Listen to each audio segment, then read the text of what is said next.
Oke Mas Denny, saya minta pendapatnya tentang selama tahun 2022-2021 ini kan banyak sering kabar tentang harimau Jawa dan elang Jawa. Menurut pandangan Mas Denny secara spiritual itu fenomena ini ada ndak arti yang bisa diterjemahkan?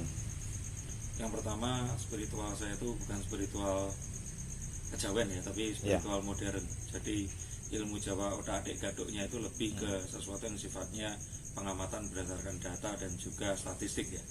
Jadi kalau menurut saya, hewan itu memiliki satu kepekaan yang melebihi manusia. Dan maka dari itu kadang-kadang kan kita lihat sebelum tsunami itu ikan-ikan sudah pada merapat ke daratan, atau mungkin saat hewan tanah keluar dari tempatnya, habitatnya, artinya mau ada sebuah gempa bumi seperti itu. Maka ya ini bukan permasalahan spiritual atau tidak saat hewan-hewan yang mulai menampakkan dirinya padahal mereka ini langka. Dan sebenarnya hewan tersebut ini kan hewan yang juga berhabitat ya. Otomatis dia itu pasti mewakili kelompoknya. Jadi nggak mungkin dia itu sebenarnya sendiri selama puluhan tahun dia hidup sendiri gitu.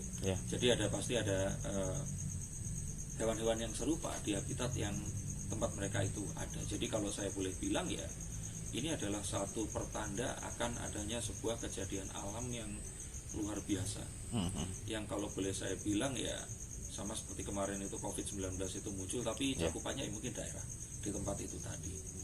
Dan kejadian alam ini seharusnya bisa kita sikapi jadi sesuatu yang positif. Kita tidak bisa menentukan itu apa, tapi yang pasti ya kita harus siap-siap. Jadi kalau kita lihat apa yang disampaikan oleh Pak Jokowi dalam pidato kenegaraan ulang tahun kemerdekaan Republik Indonesia ke-77, tetap sama, elinglan waspada. Jadi kalau menurut saya itu tadi,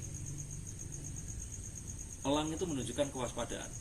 Bagaimana matanya ini bisa mengawasi, bisa menukik, mengambil anak ayam dan juga hewan buruannya dengan cepat sekali, tikus dan sebagainya dari jarak kejauhan. Dan harimau ini kalau menurut saya dia adalah hewan yang berbeda dengan singa ya. Kalau singa di Indonesia ini kan juga nggak ada ya.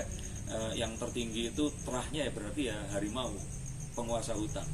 Nah, kenapa disebut sebagai penguasa hutan? Tentu saja dia bijaksana dan selalu waspada. Jadi kalau menurut saya ini otak-atik gadok tentang kenapa kok Pak Jokowi mengatakan yang sama, hewan yang dimunculkan juga kenapa nggak hewan yang lain tapi hewan itu. Maka kalau menurut saya ya alam ini akan menunjukkan kebesarannya dan kita harus siap, kita harus waspada dan kita harus bisa memanfaatkannya untuk sebesar-besarnya kemaslahatan umat manusia.